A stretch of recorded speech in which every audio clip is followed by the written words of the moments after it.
Hey guys, welcome back to Cool Bike Projects. My name is Rusty, and this is my YouTube channel.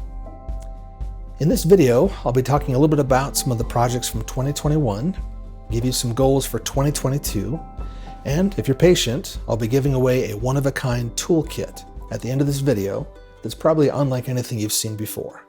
So thanks for hanging out.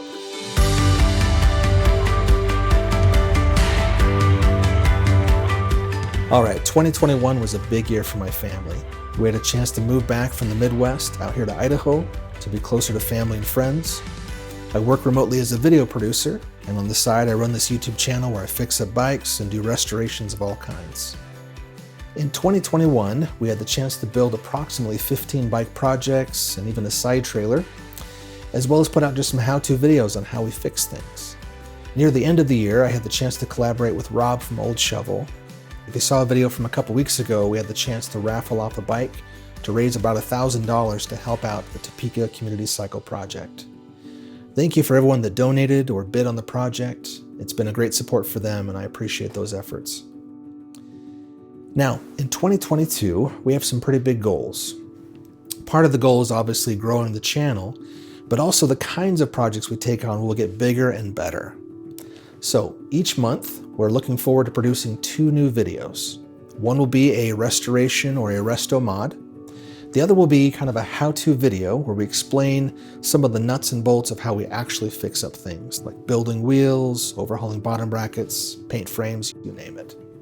Probably the number one comment I receive on the channel is thanks for explaining details. Things like how we crimp cable ferrules, how we put things together, the process for tensioning spokes or whatever. And so I know nobody likes to have someone over talking on videos, but my hope is to create a video each month that is kind of an explainer to hopefully help you make more sense of your own bike repairs. Another part of 2022 is going to be us building on collaborations. So last year we had a partnership with bikeflights.com where they were kind enough to ship a free bike box and give discounted shipping to people who wanted to send their bikes my way to have a little extra help putting them together. So last year we were able to do 4 of those, and this year I have 6 more slots to help people who want to finish up a bike project. So I'll leave a link above where we kind of describe the process for that, but essentially you get a free bike box and you get discount shipping your bike to me. So whether that comes as a whole package or just parts and pieces, I will help you do that free of charge. In exchange, you pay for the parts and the shipping. And finally, for this year, we've launched a Patreon account to help support the channel. What this does is it raises funds for cleaning supplies and for new tools so we can do things like chase threads, overhaul bottom brackets, add on disc tabs to the rear end of a bike frame. Now, all I can dangle as far as a golden carrot there is that if you do want to help out, 2 of the people that help support me on Patreon, we put into a raffle to get 2 free bicycles. These will typically be a project like this one here. Could be a specialized stump jumper, could be a GT Avalanche, could be something else we fix up and give away. But if you help me on Patreon, whether it's a small amount or a large amount, you'll go into a raffle to receive one of these bikes that I will ship to you for free.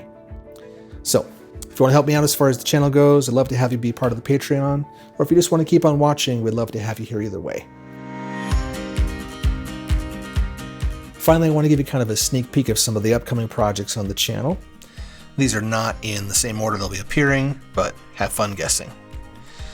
So it's become pretty obvious I have too many bikes in the garage, and even when I have one bike going out, one coming in, I'm running out of storage pretty quickly. So one of the things we're going to be building is a new rack system that will hold 8 bikes and allow them to slide left and right.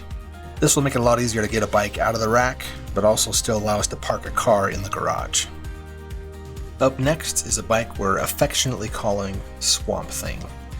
My dad literally drove by on his recumbent by a canal and found this beauty sitting there last summer and said, "We've got to fix this thing up." So somehow, some way, we will. And then we have this 1997 Specialized stump jumper.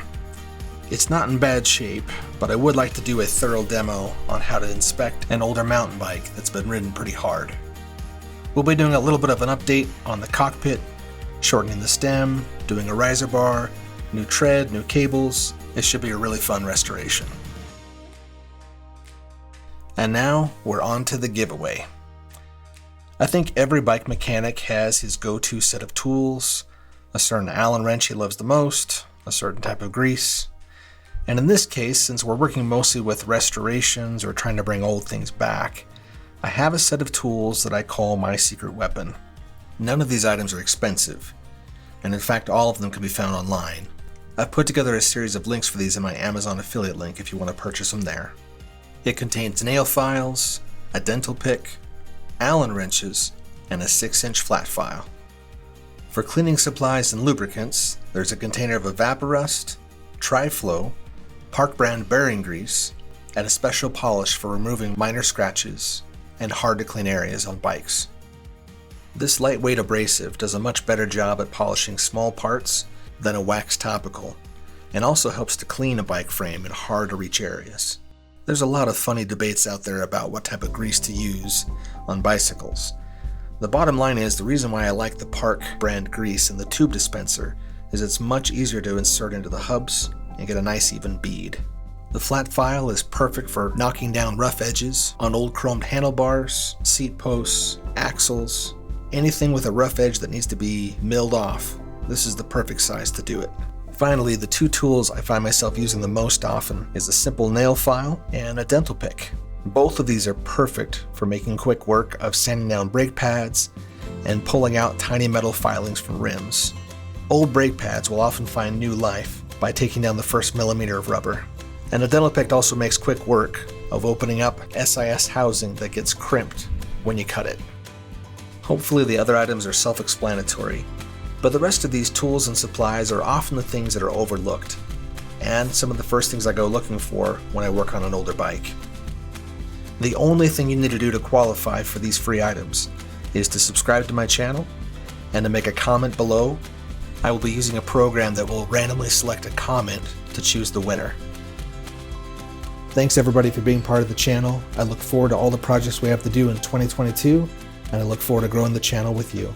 Take care.